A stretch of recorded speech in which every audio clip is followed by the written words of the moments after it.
Hello and welcome to this third webinar in our series for REACH 2018 registrants. My name is Adam Elwan and I will be your moderator today. The image you see on your screens shows an overview of all the phases needed for a successful registration. You can find these phases explained in more detail on the REACH 2018 pages on our website, together with key information, guidance, and other support material to help you. Now in our first webinar, we covered Phase 1, knowing your portfolio of substances and starting your preparatory activities. The second webinar explained how you can find your co-registrants and start preparing to work together. Both of these webinars have been recorded and you can find them on our website. Today's webinar continues the series with Phase 3, getting organized with your co-registrants through the Substance Information Exchange Forum, or known by their acronym, SIEFs. As you know, companies registering the same substance must prepare and submit their registration jointly. To do so, companies must share data and costs for their substance. This reduces the cost of registration for everyone and avoids the duplication of animal tests. Data sharing is one of the cornerstones of the REACH regulation, and it should be done in a fair, transparent, and non-discriminatory way. SIEFs are essential for this task, and in today's webinar, you will learn how to get organized, how to select the lead registrant, work together for gathering data, filling data gaps, and finally, sharing the costs and preparing for new registrants joining your SIEF. The webinar program should be visible on your screens. We will start with a presentation on forming a SIEF, followed by a role play where my colleagues will act out a fictional data sharing scenario where a new potential registrant wishes to join an existing registration. We will then conclude with a Q&A session where a selection of the most reoccurring questions sent during the webinar will be covered by our expert panel. You can submit your questions through the Q&A panel, which should be visible in your webinar window. During the webinar, our panelists will answer your questions via the live chat. We expect several questions and may not be able to answer all of them during the webinar. Now, if your question is not answered, you can submit it to your National Help Desk or to the ECHA Help Desk. Their contact information is available on our website, and you can find them using the link visible on your screens. To make the webinar experience more enjoyable, remember that you can maximize the small video window, which should be visible at the top right corner of the screen, by double-clicking on it with your mouse. Pressing the Escape key on your keyboard will return you to the normal view. This is particularly useful during the role play and the Q&A session at the end of the webinar. If you experience any difficulties with the webinar tool, you can contact our technical support team also through the Q&A panel. This webinar will be recorded and published on our website shortly after the event. All the material we present to you today is available on the 2018 registration web pages, which you can find on our homepage. I now hand over the floor to my colleague Katrin, who will talk to you about the main principles of forming a SIEF. Welcome everybody to this webinar. My name is Catherine Cornu and I work on registration matters in ECHA. In this short presentation, I will set out Phase 3 of our plan for a successful registration by 2018, following on from the startup activities we covered in Phase 1 and how to discuss substance sameness and find your co-registrants in Phase 2. I will explain the basic principles here, but step-by-step instructions and answers to frequently asked questions are available on our website. So there are 5 key activities in this phase of your preparations for registration. You need to agree on how to work together, select the lead registrant, gather the data, share the costs, and prepare for newcomers. I will briefly explain these 5 activities for the case where the substance has not been registered yet, and you will be forming a new Substance Information Exchange Forum, or SIEF. And afterwards, my colleagues will clarify how you can negotiate data sharing with an existing SIEF. I will go through these activities one by one, but let's first start with the SIEF and why it is important. The SIEF is the Substance Information Exchange Forum. It is a specific cooperation of registrants for registering a substance under REACH. Cooperation is necessary because under REACH, those registering a same substance have to register that substance jointly. Cooperating with your co-registrants on the data package for registration will give you access to a broader set of information on your substance, so you can know your substance better, reduce your costs for registration, and avoid duplication of tests on animals. As we explained in the previous webinar, the starting point for finding your co-registrants is your pre-registration in REACH IT. All the companies that pre-registered the same substance by EC number or CAS number have access to a page in REACH IT where all the companies and their contact information are listed. This page in REACH IT is called the pre-SIEF page for the substance. When the co-registrants then determine the substance identity profile for their joint submission and agree that they have the same substance, they are by definition in a SIEF, and the obligations for sharing data and replying to requests for data apply. The first activity for you and your co-registrants in this phase is to agree how to work together, and two important areas are communication and cooperation in the SIEF. Although you find your co-registrants via REACH IT, it is not a communication platform. Therefore, you need to agree on how you will arrange the communication of the SIEF, for example by email or by creating a discussion forum. It is important that all pre-registrants, even the passive ones, are able to follow the discussions and progress in the SIEF. The message field in the pre-SIEF can be used by the SIEF formation facilitator and is a good means for this kind of communication. For your agreement on cooperation, you can set up a SIEF agreement. Some industry associations provide recommendations and templates that you can use, and we have a link to those on the ECHA website. SIEF agreements are not mandatory though, and if your SIEF, for example, only has a few members, you can also agree to work without such an agreement. Remember that you may also receive requests to share data after the 2018 registration deadline, and that you may be requested to provide additional data after registration during substance or dossier evaluation. Therefore, make sure that the agreement with your co-registrants goes beyond the 2018 registration deadline. Two other important aspects to agree on are responsibilities and tasks and the financial aspects. You and your co-registrants need to decide how to share the work in the SIEF. The REACH 2018 web pages provide a good overview of the work to be done by the SIEF. The work can be shared equally between all SIEF members, or you can agree that one or more SIEF members take a more prominent role. You can also agree to hire a consultant to manage the SIEF and assist you in preparing the joint registration. Have a look at the checklist to hire a consultant on the ECHA website. Combined approaches are also possible, where, for example, a SIEF member takes the responsibility for the administrative or management aspect, while a consultant takes on the responsibilities and tasks related to the more technical or scientific aspects. If the SIEF is large, a few of you could form a consortium to do the work, and you can also try to cooperate with industry associations that host dedicated REACH groups or consortia for substances if your substance fits in their scope. But remember that a consortium does not replace the SIEF. Then once you have agreed who does what, you need to agree how this work will be compensated by the other SIEF members. You need to agree on how to organize invoicing and payments for costs resulting from SIEF management. Next would be a good time to select the lead registrant.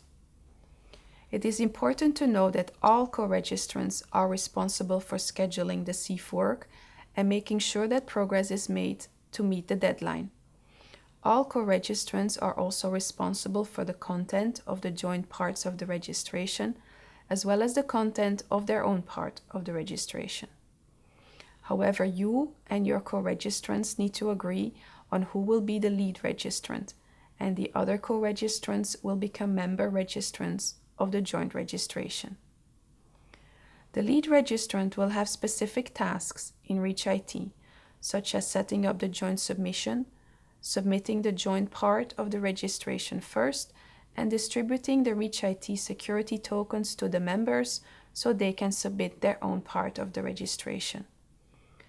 We will come back to these tasks in our 6th webinar on submitting the dossier.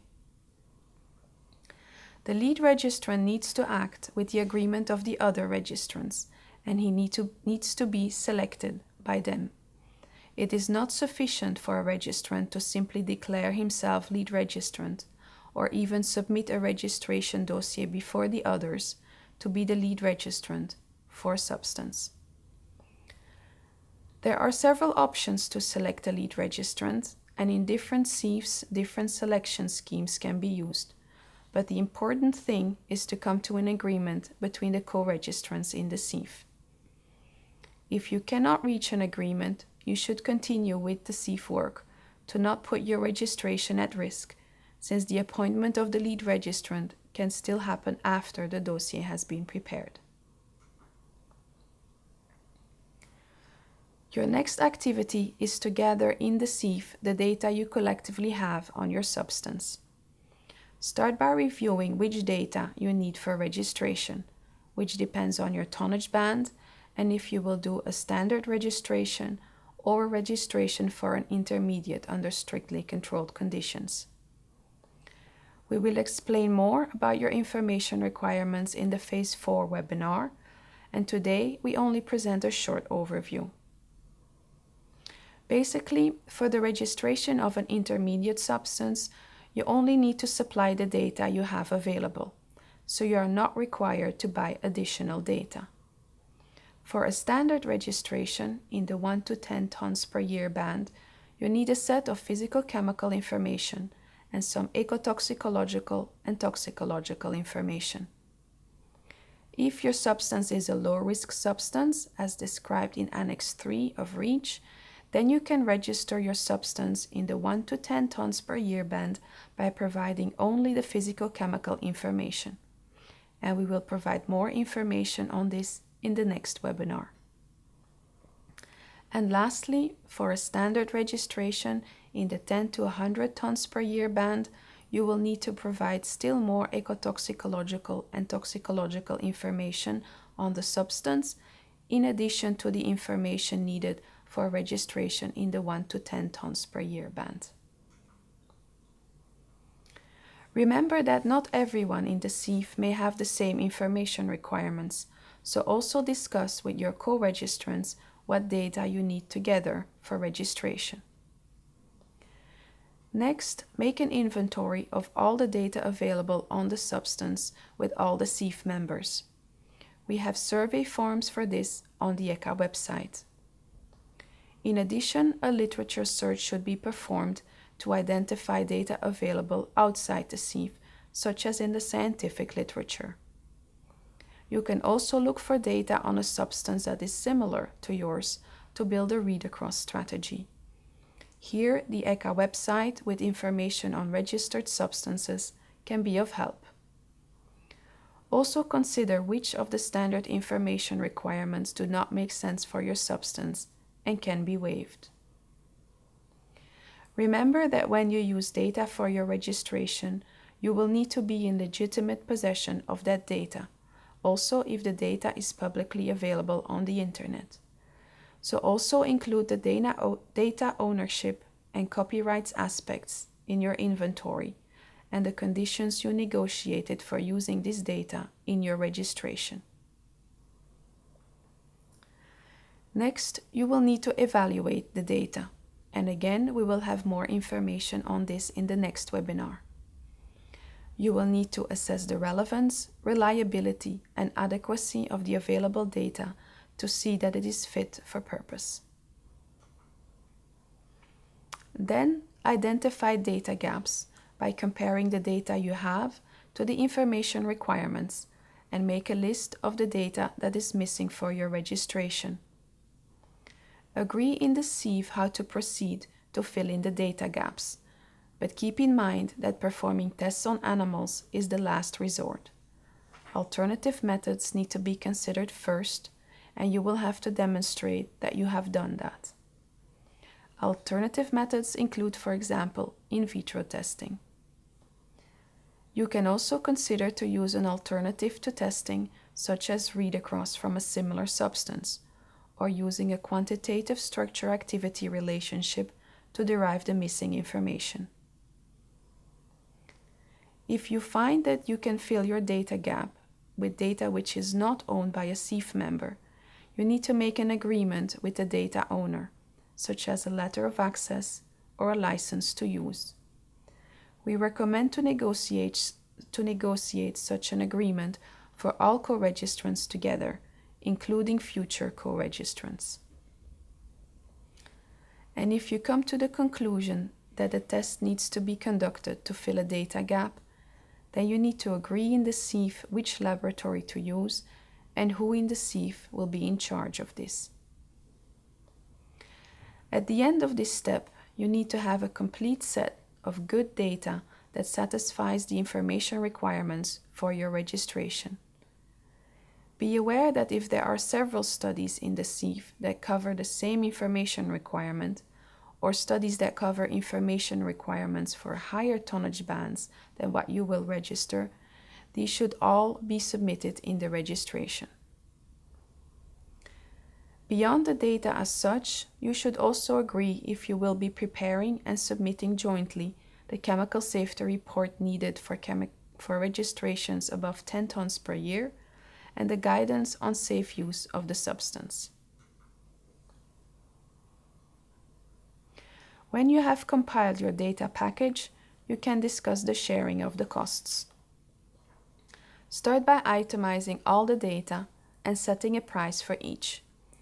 This price can be the cost of performing a test, or buying access, or satisfying your information requirements with the non-testing method. If there are no invoices available for an item, the cost for performing the test again can be used. Also itemize, justify, and set a price for all other costs related to the joint registration. These non-study costs can, for example, relate to preparation of the technical dossier, the administration of the SIEF, or the management of the joint submission. When all costs are itemized, you need to establish a cost-sharing model.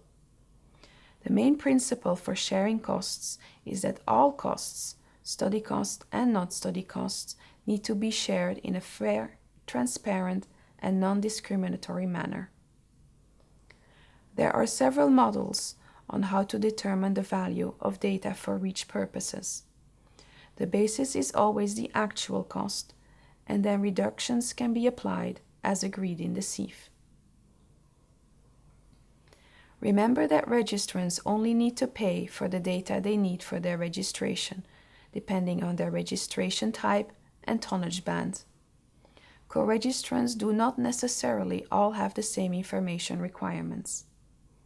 Additionally, under certain conditions, and if justified, a registrant may submit certain data separately. So also in these cases, a registrant may not need to buy all the data available in the SIEF. And then you need to document all these agreements in a data sharing agreement. While a SIEF agreement is optional, you must have a formal data sharing agreement that includes at least information about the substance sameness criteria you apply, the itemization of data and costs, the model for calculating the cost sharing, and information on the reimbursement scheme and future costs. So far, we focused on working with the current SIEF participants, but you should also prepare for potential newcomers. The cost-sharing model you agree in the SIEF should be fair, transparent, and non-discriminatory also to future co-registrants. Since they will have to contribute to the costs of the joint registration, they will also have a right to challenge your choices if something is not clear or they find it unfair.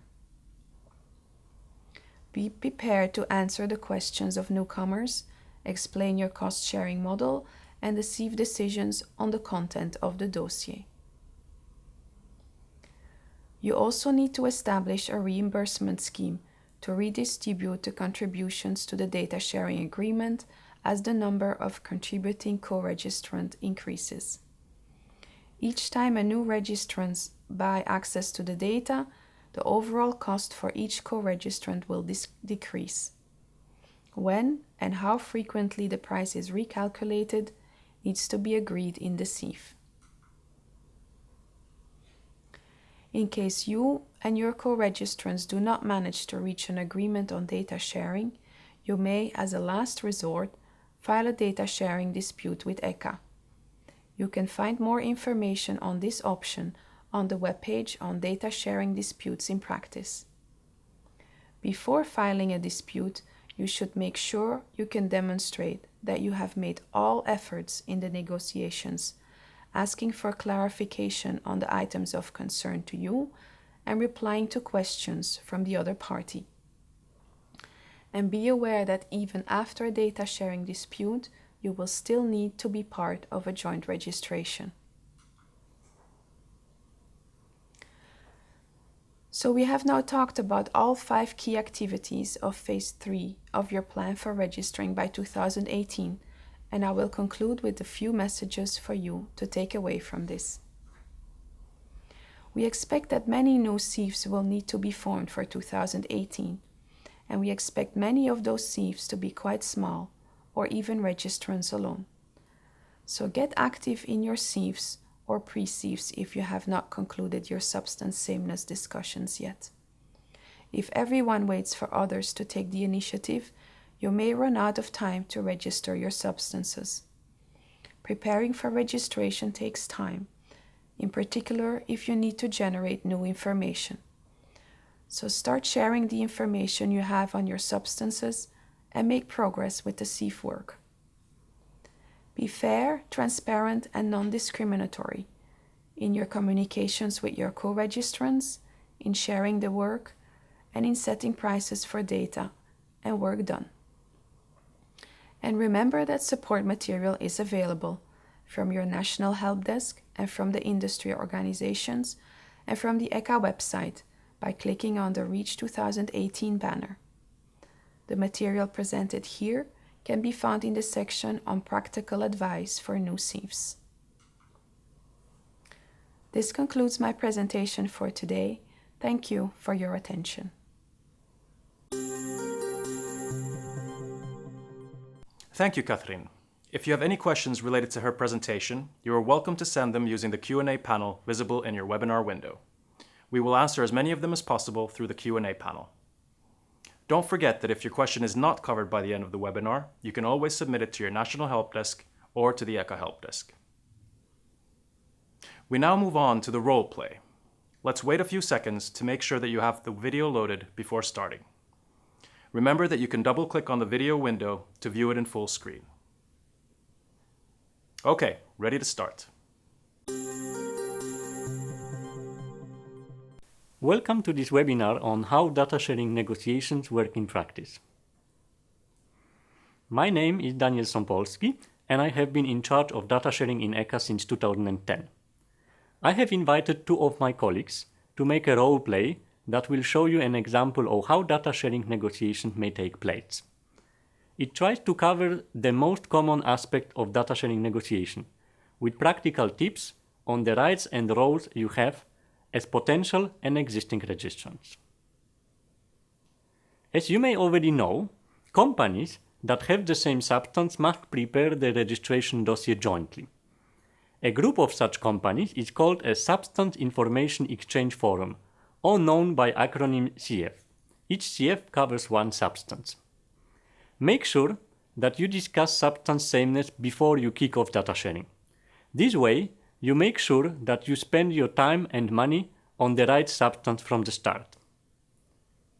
In this roleplay, a potential new registrant approaches a lead registrant who agreed with other member registrants to represent them in data sharing negotiations. Both parties have already discussed their substance sameness, and they have concluded that the substance is the same and can now continue with sharing data and cost.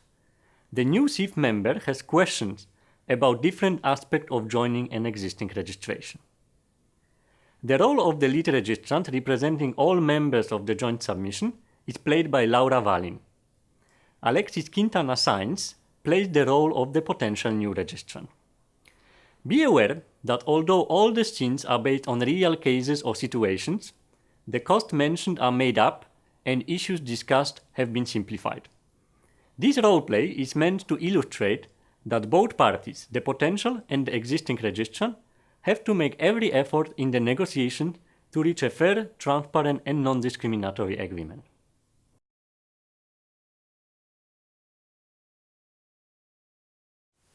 I manufacture my substance in the range of 10 to 100 tons per year. I have the physicochemical data, but I don't have all the other endpoints. I would like to know the price of the letter of access. Okay, so normally a registration between 10 and 100 tons per year requires you to have information on 35 endpoints.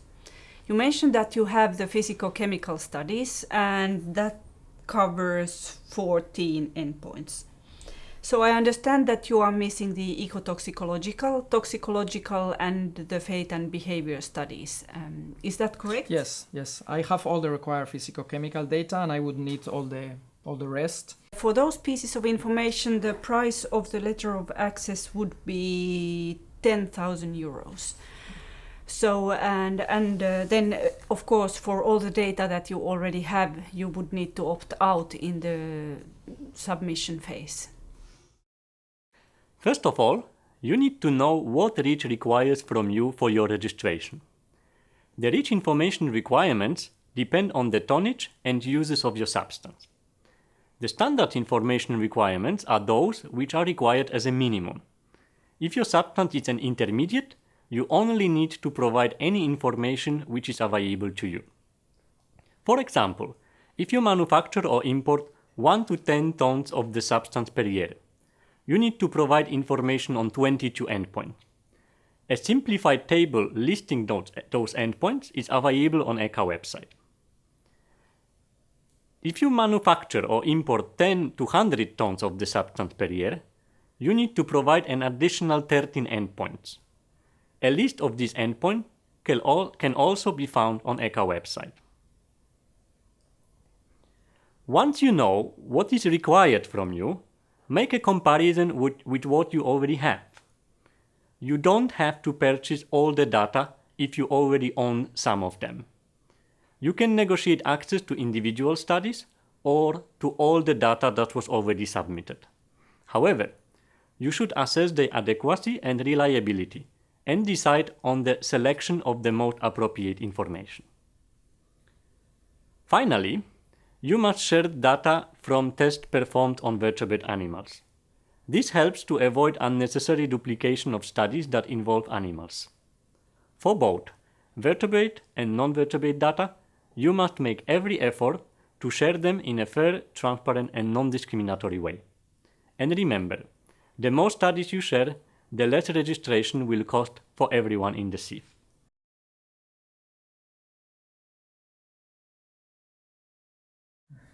Thank you for giving me the price of the letter of access. What exactly am I paying for?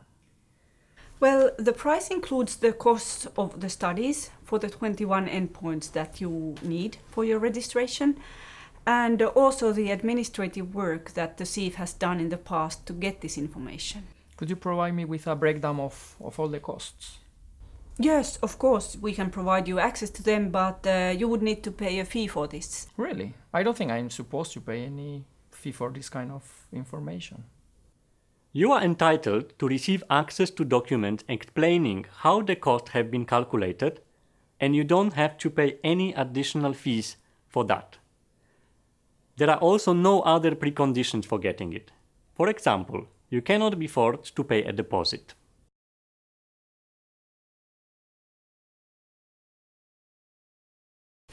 Okay, here's a sheet where you can see how the costs were split between different items. Thank you. I am wondering how the study costs have been calculated. Well, whenever we had the invoices available, we used those, of course, as a basis for the costs. If we didn't, on the other hand, then we tried to estimate how much the study would cost if we would conduct it now again. Thank you for the clarification. I agree with the calculation of the study costs, but how did you calculate the administrative costs? Could you be more specific? Well, this was agreed among the members of the SIEFs. So basically they include the costs of the consultant who helped us with the invoicing and payments for the SIEF, and they also include the costs for the expert services on the scientific aspects of the dossier. Okay, can you link the cost of expert services to the specific studies I need? The cost of studies should not be generic, but there should be a link between the expert service and the particular piece of information I need. As I don't need access to all the studies of your whole dossier, it seems reasonable for me not to participate only on the cost of expert services for the studies I am interested in. Okay, yeah, indeed, I see your point. You're actually the first one who doesn't want to buy the full package, so I think we will need to rediscuss and make a new calculation. That will take some time though, I'm afraid. Okay, thank you for your flexibility. As long as I manage to register by 2018, I can wait for the new proposal. The sharing of cost needs to be fair, transparent, and non-discriminatory. To be able to assess if this is the case, you need information on the individual items that make up the price. Usually, this cost breakdown should list the cost related to data and the cost related to administrative work. It should show the price in relation to the information you require for your registration. No matter what the costs are called or how they are allocated, it is important that they are recorded transparently. Normally, the cost breakdown should justify the cost so that further questions are not necessary. Nevertheless, if you have doubts, you have the right to ask for more information.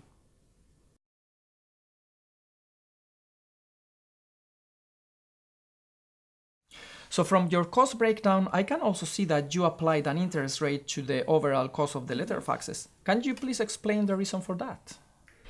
Well, we invested money already in 2010 and pre-financed the dossier. And you are joining only now and have really an advantage because you pay the expense later, while we couldn't use the money from 2010 onwards. So we concluded that it would be fair to get compensated for having made this investment really earlier.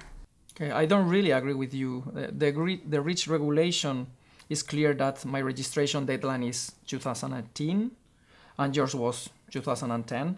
And the interest rate you apply looks like an early bird incentive. Well, this approach would discriminate against me, even though I am registering according to the timelines set by the regulation.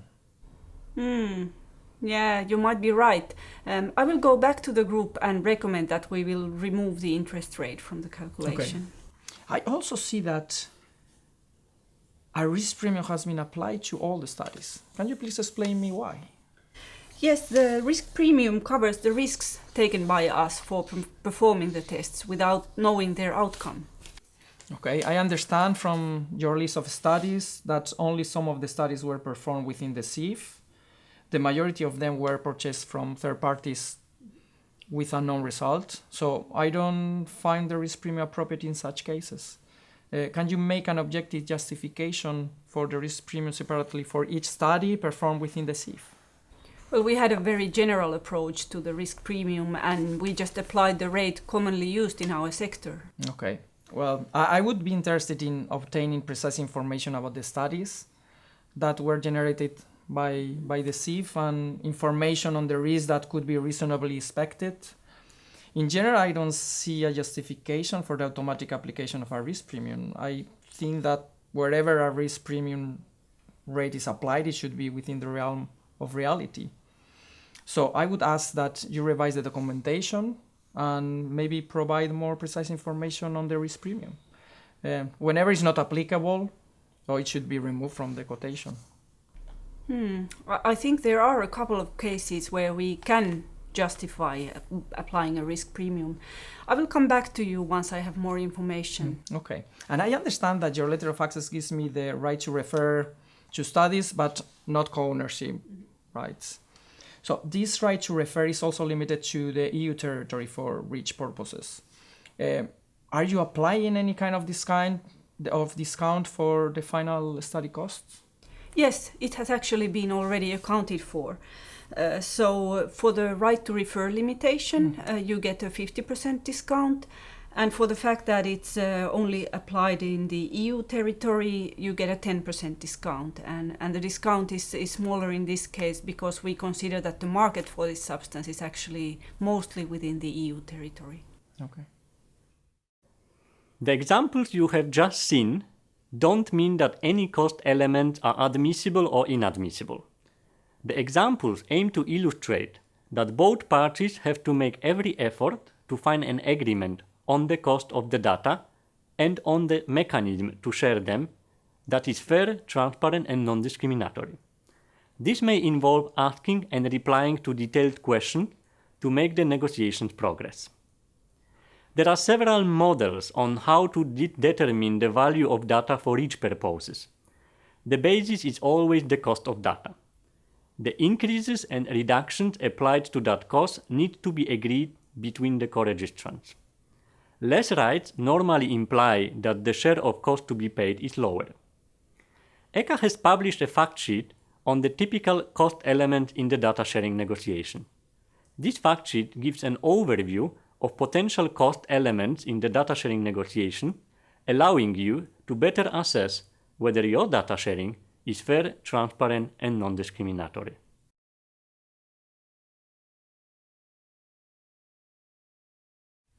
I can also see that there are some costs for the joint submission. Yes, since we have the same substance, we all are required to submit one registration dossier to ECHA, which technically means that we had to create a joint submission object in REACH IT already in 2010. You will become a member of this joint submission even if you opt out for some of the data because you have your own studies. To get into the joint submission, you will receive a token from us.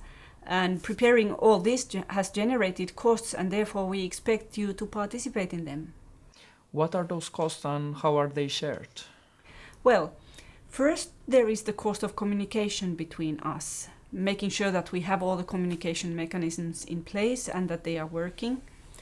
Secondly, we had to agree who will be the lead registrant. And finally, there is the cost for the technical consultant who helped us with the creation of the joint submission object in REACH IT, and also with the token distribution and the dossier submission. And we think that those costs should be shared equally.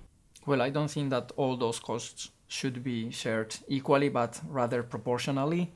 I agree to the one-off cost for the creation of the joint submission object to be shared equally, as everyone benefits from it in the same way. But I think that the overall management cost should rather be related to the tonnage band, as I needed to submit my dossier for the 2018 deadline, not the 2010.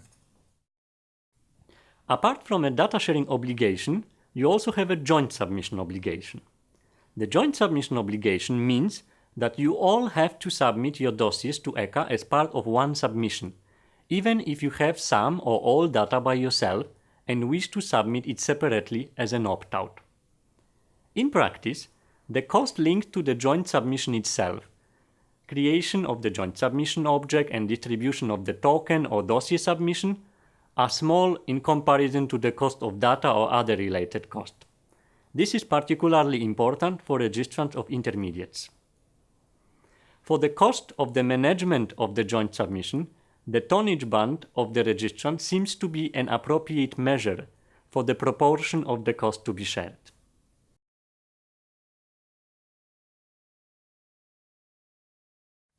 What if more registrants join our SIEF? Is there a way for me to get reimbursed for some of the costs? Yes, there is. We agreed that we will pull all the costs together again after the 2018 registration deadline, and then we will recalculate the cost of access to data based on the number of co-registrants. So if I understand correctly, the calculated cost of the letter of access comes from your 2010 estimate and has not been recalculated yet. Did you get any new registrants in 2013? And if yes, why didn't you recalculate the costs again? Well, that's a good point. We did have new co-registrants joining in 2013, but we have not actually recalculated the price yet. We agreed that running a reimbursement scheme would actually be more costly than the small reimbursements that we would be making. Well, I am an SME and making a single payment of this amount would endanger my business. Maybe it would make sense for you to recalculate the price of the letter of access more often, taking into account payments already received in 2013, for example. When making a new estimate, it would also be good to take into account the potential number of registrants that will be joining in 2018. And what about the possibility of paying in installments? Well, theoretically it is possible, yes, but we have not yet adopted this practice, so we would need to discuss how to make it work and maybe make an exception for you. However, since you mentioned running the reimbursement scheme on a more frequent basis, we could see that it would work and we could recalculate the price considering the current number of co-registrants. The individual proportion of the cost depends on how many co-registrants share the data. It makes a significant difference if the costs are shared between 2 or 200 registrants. The number of co-registrants who will finally share the cost may not be clear until the 2018 deadline. There can also be new registrants joining after 2018. A reimbursement scheme will make sure that the costs are equally shared. Each time a new potential registrant buys access to data, the overall cost for each co-registrant will reduce. When and how frequently the price is recalculated needs to be agreed. The starting point could be an annual reimbursement. Having a reimbursement scheme is mandatory, unless you unanimously agree not to have one. In some cases, running a reimbursement scheme may be more costly than the potential reimbursement. If you unanimously agree to not have the reimbursement scheme, you all need to be able to clearly justify the mutual benefits of such a choice to your future co-registrants. Otherwise, the future co-registrant may not agree to this and may require a reimbursement scheme. We hope you found those scenarios helpful and that they will enable you to prepare for your current or upcoming data sharing negotiation. Data sharing is not designed to generate profit for the data owner. It is in place to share the actual cost between all co-registrants, potential registrants and existing registrants who need that data. Last but not least, remember that sharing data from tests performed on vertebrate animals is mandatory. Remember throughout your negotiations the key principle of data sharing negotiations. Co-registrants are obliged to make every effort to reach an agreement on how to share data and its cost in a fair, transparent and non-discriminatory way. There is a lot of support material available on the ECHA website to help you in your data sharing negotiations. It is available in all official languages of the European Union. The best place to start is our 10-step checklist that you will find here. You will also find do's and don'ts for successful negotiations and support material on information requirements. In most cases, you and your co-registrant will manage to reach a voluntary agreement that will satisfy both of you. However, you might also face difficult situations. On ECHA website, there is also a section on what to do if you encounter issues during your negotiations. As a last resort, if you cannot reach an agreement, ECHA can assess your case. The data sharing dispute procedure can be managed without legal support and is free of charge. You will only be asked to submit all of the records of your negotiations. More details on how the dispute mechanism works in practice can be found on ECHA website. Finally, remember that for any questions related to data sharing, you can also reach out to your national REACH help desk or to the ECHA help desk.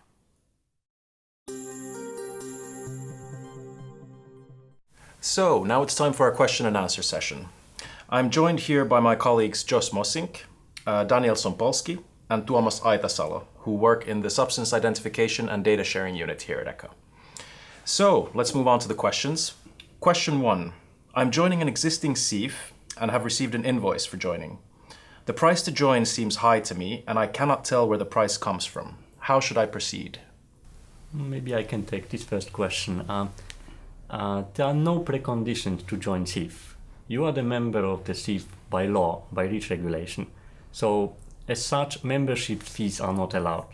SIEF is a basic form of cooperation, so if you choose, for example, a consortium, which is possible, you can have fees, but joining a consortium cannot be mandatory, and consortium cannot obstruct data sharing and registration process. Cost of running the SIEF must be transparent, so all the payments within the SIEF must be made in relation to the registration activities. Okay, thank you very much. Then we have a question. What will happen to the SIEF after the 2018 deadline? Maybe I can take that. Formally speaking, the SIEF will end on the 31st of May 2018, so after the last registration deadline. But that doesn't necessarily mean that all your responsibility ends by that date. You should remind that the data you have included in the dossier is protected for another 12 years. So you may receive a request for data sharing also after the registration deadline. In addition to that, you may also be asked to update your dossier, for instance, following a compliance check or a substance evaluation. And for those situations, I think it's good that you make sure that you are still in agreement with all the other SIEF partners, also after the registration deadline in 2018. Okay, thank you very much. Then we have a question about several submissions for their substance. So in a case where there are several submissions for one substance, which are not jointly submitted, which one should the person join? I could take this question.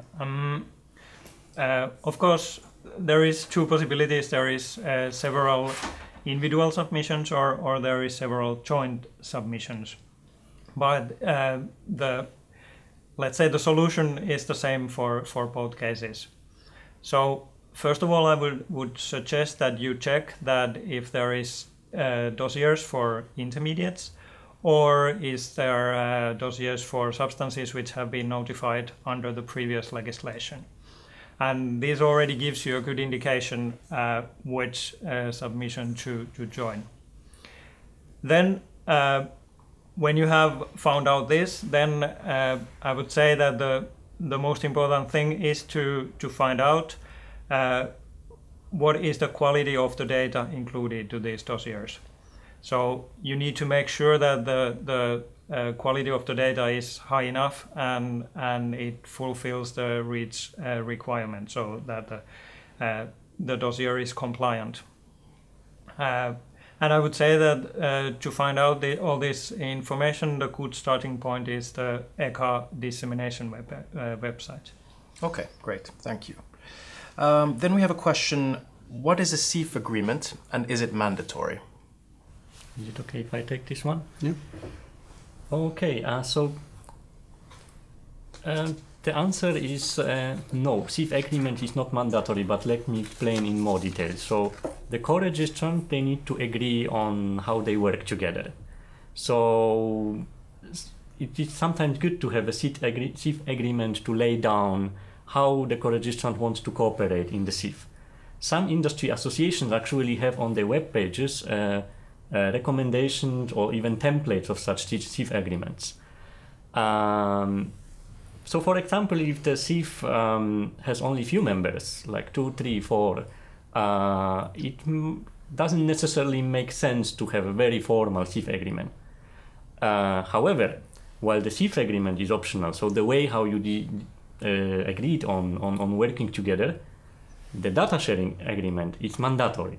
So the data sharing agreement is something that must include information about the substance sameness criteria that the co-registrants have applied, the scientific dossier content, the way they share the cost, the model of cost sharing, the reimbursement mechanism, agreement on future cost. These kind of elements are necessary to be formalized in a data sharing agreement. SIEF agreement for working together is optional.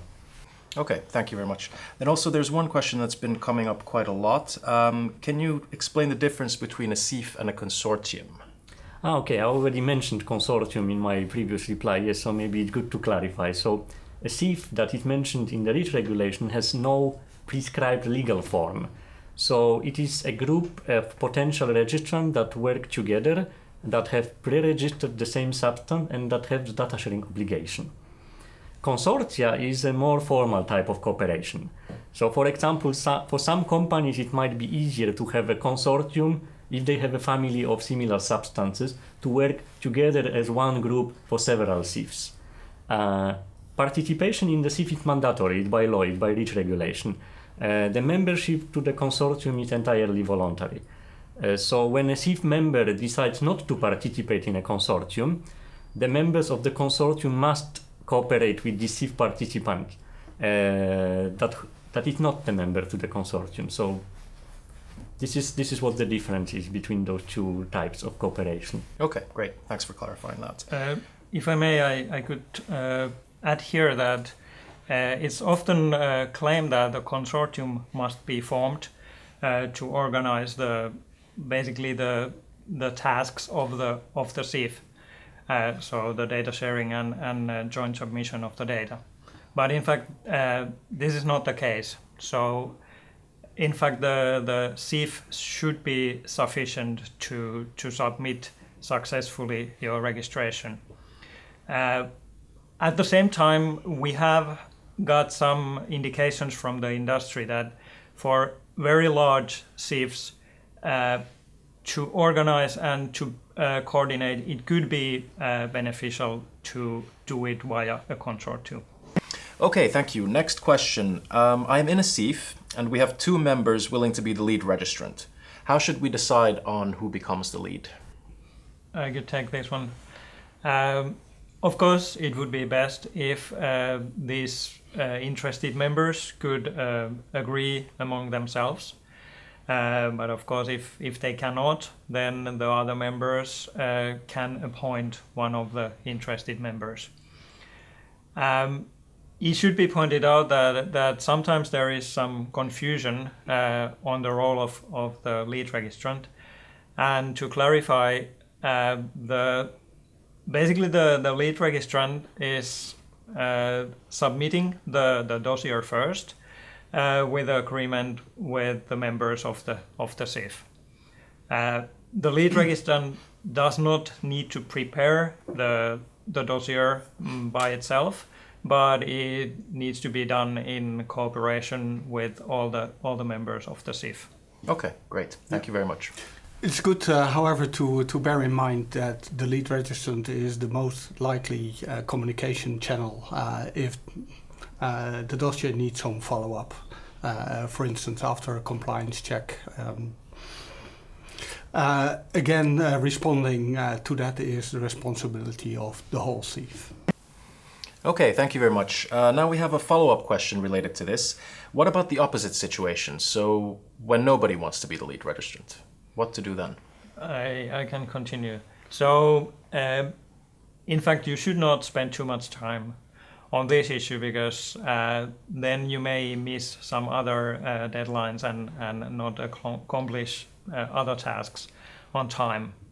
So in practice, the formal appointment of the lead registrant can be done even after the dossier has been prepared. And you can also consider that if you are involved in several different SIEFs, mostly with the same registrants, then you may divide the tasks in such way that everybody gets the equal share of workload. And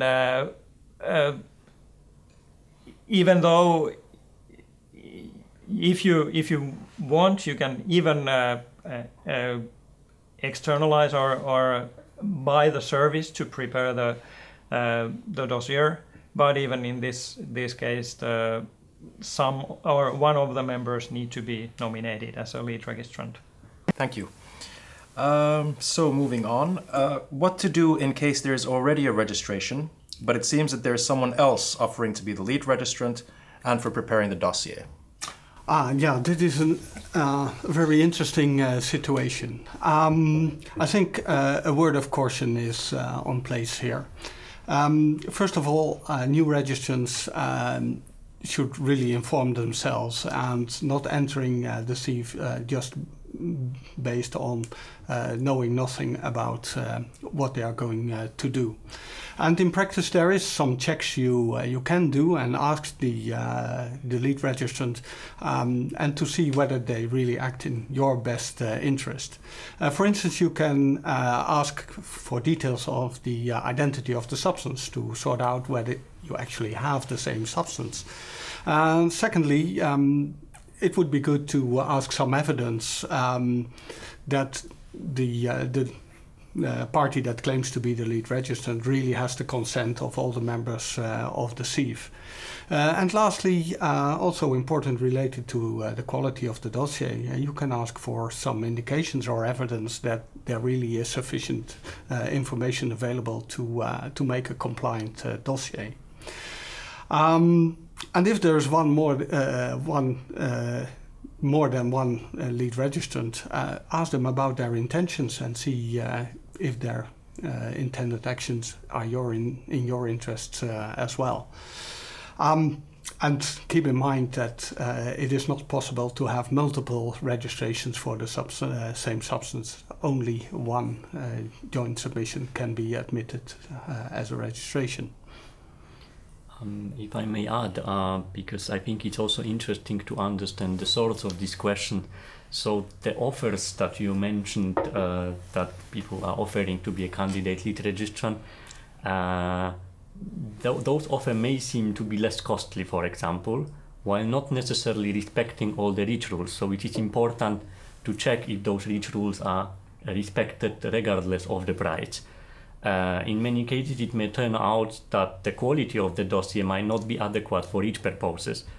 And then, as a consequence, it may create some legal problems at the moment of the dossier compliance, which is happening after the registration.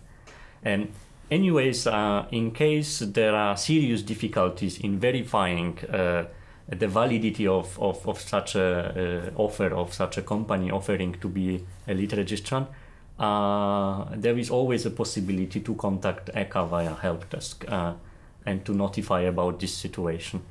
Okay, great, thank you. Then we have a question about the breakdown of costs. So once I have received the breakdown of costs, I've noticed that the tests are too expensive for my business.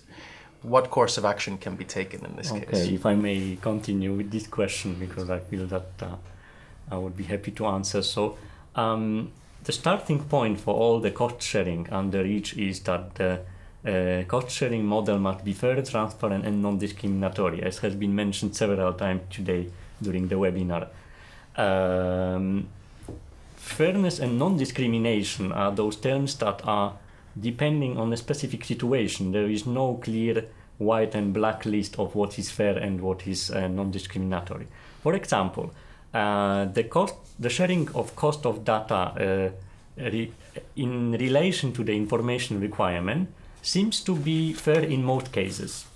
You need data to provide data on 21 endpoints, and then you pay for data for 21 endpoints. But it's not always the case. There might be exceptions from it. For example, if the 2010 registrant who is manufacturing above 1,000 tons a year is manufacturing much more than 1,000 tons, for example, 100,000 tons. And then we have a registrant in 2010 that has a tonnage band between 1 to 10 tons, and he manufactures 2 only. So if you compare 2 tons a year and 100,000 tons a year, you start wondering if sharing the cost according to precise information requirement would be the most fair.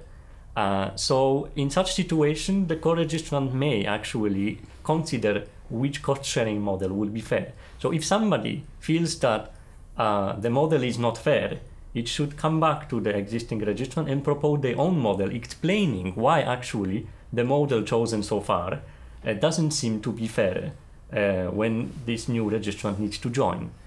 Another option is, for example, if the cost has been communicated, has been accepted, but the price to be paid seems to be high for the one-off payment.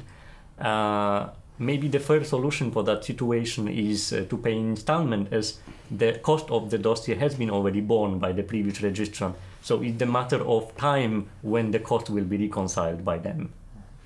But of course, the costs are as they are. Testing could be very expensive. So keep in mind that yes, you may be confronted with high costs for your registration. And also therefore it's good to start preparing your registration early, and also to take into account that the financial part needs careful consideration as well. Okay, thank you very much. What about in a case where most of the costs are administrative and they're not actually for the studies? How would you negotiate in a situation like that? I may reply here. I would say that the first thing is that most of the administrative costs should be assigned for the study costs. And you should have only few generic items which cannot be linked to the studies, like the joint submission, object creation, or the meetings in a SIEF.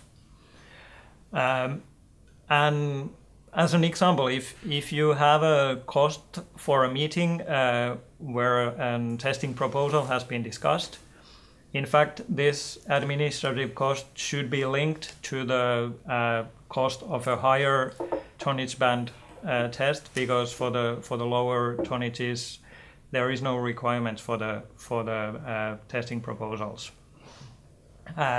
So when you are negotiating for the data compensation, you should insist to link the administrative costs to the study costs, and kind of only allow to leave few generic cost items. And you should also pay attention to the fact that you should pay only for the administrative cost which is linked to your tonnage band, and which is needed for you to be the part of this SIEF. Okay, thank you. And what about if I have all the data for registering my substance, do I still need to join the SIEF and the joint submission? Yeah, there's one answer to that, and it's yes, indeed. REACH requires that for one substance there's only one registration. And actually, that is for two purposes. One is, go to the SIEF, establish that you have the same substance, and the data you have may be of interest to the other members of the SIEF as well. So you could share your data as well to the already existing SIEF as well. So even if you have all the data sharing obligation is still there. If you cannot come to an agreement on sharing of the data, and your own data is sufficient to make sure that you can demonstrate safe use of your substance, you can opt out from the SIEF with all your data. Can I still add something on that? I think everything what Jos says is true. It's just I wanted to add to explain maybe more in detail what is the purpose of this one substance, one registration principle. Is to agree on the dataset that is best describing the properties of the substance. So in case of disagreement on the substance, this raises certain concerns why actually the co-registrant disagreed on the selection of one dataset for the substance. So if such opt-out from the jointly agreed dataset are made, then it is an indication to us, to ECHA, that for some reason the co-registrant could not agree on the selection of the data, and that maybe this kind of dossier should be checked by compliance procedure to understand what is the reason behind. Okay, thank you. Then, on the 26th of January 2016, the Commission implementing regulation on joint submission of data and data sharing entered into force. We have a question: what does it change for the potential registrants, and what does it change for the existing registrants? Yeah, I think the implementing regulation clarifies three issues that are basically already in the REACH regulation, but it makes better clear what is understood with fairness, transparency, and non-discrimination. And it also specifies how companies can do that in practice. For instance, by itemization of all the costs, having a data sharing cost model, and also including a reimbursement mechanism in case new registrants enter the SIEF. All that is specified in the implementing regulation. Secondly, it mandates ECHA to ensure that the one substance, one registration principle is adhered to. So ECHA will allow no dossiers outside of the joint registrations. And the third part that is new in the implementing regulation is that ECHA can resolve disputes that come from these joint registrations, looking also at the fairness, transparency, and non-discrimination. While all this is further specified, for well-functioning SIEFs, basically nothing changes, because they had to have these provisions already laid out in practice, and most of them actually have. But there's one other thing to it. If there is a new registrant and there is already an agreement on how to share the cost, the new registrant may ask to either specify it or change the way the costs are distributed. There is the possibility also for a SIEF to waive these obligations if all members of the SIEF agree to it. Okay, thank you. Then, conscious of time, the last question that we have time for today. I heard that in case of disagreement on data sharing, I can refer the matter to ECHA. How does that work in practice? So if I may answer this question, because I'm in charge of data sharing in 2010. So maybe before I explain the dispute mechanism, I first state that reaching an agreement is obligation that is in the REACH regulation. But yes, sometimes there are problems, there are difficulties, and reaching such an agreement may seem not to be possible. So you may have two types of disputes. The most common type of dispute is on access to data. So basically when you would like to have access to the data that was already submitted for the given substance, while there is an issue of cost being not transparent, not fair, or discriminatory. The second type of the dispute you may have is that you actually agree on the data selection, or you disagree on the data selection, but there is an agreement that you disagree, while there is a problem of accessing the joint submission, meaning the technical provision of the token to access the joint submission. And for that case, also disputes are possible. So we can intervene, but only as a last resort after parties made every effort, so they explored all the ways of achieving an agreement. So I would say before you come to ECHA with the dispute, you make sure that you have a strong case, that you are able to demonstrate that you have made every effort while the others didn't. And this is because we will not judge directly on the price, whether this particular price that they were discussing during the negotiations is fair, transparent, or non-discriminatory. We don't have such competence, but we will assess efforts that they actually made in order to explain to each other the conditions of data sharing and joint submission. under the fair, transparent, and non-discriminatory provision. But once you come with the dispute to ECHA, it is good to know that, first of all, the dispute mechanism is available for free, so there are no charges for this, and it can be managed without the legal support, meaning that we will only ask you to provide the record of your negotiations, and in most cases these are emails that were exchanged during negotiation. Nothing else is necessary for lodging a data sharing dispute at ECHA. That concludes today's webinar.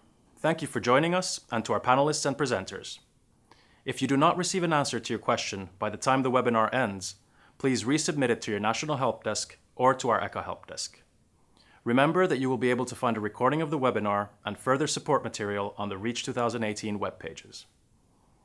Our next webinar in the series will be in July. The topic will be the fourth phase of the registration process, compiling information on uses, hazards, and risks in order to demonstrate the safe use of your substance. You can already register for this webinar from our website. If you haven't already done so, remember to subscribe to our news from the ECHA homepage to stay up to date. So, I hope you found the webinar useful. When the webinar closes, you will be automatically redirected to a short feedback questionnaire. Please take the time to share your comments and suggestions with us so that we can further develop our webinars to meet your needs. See you again in July.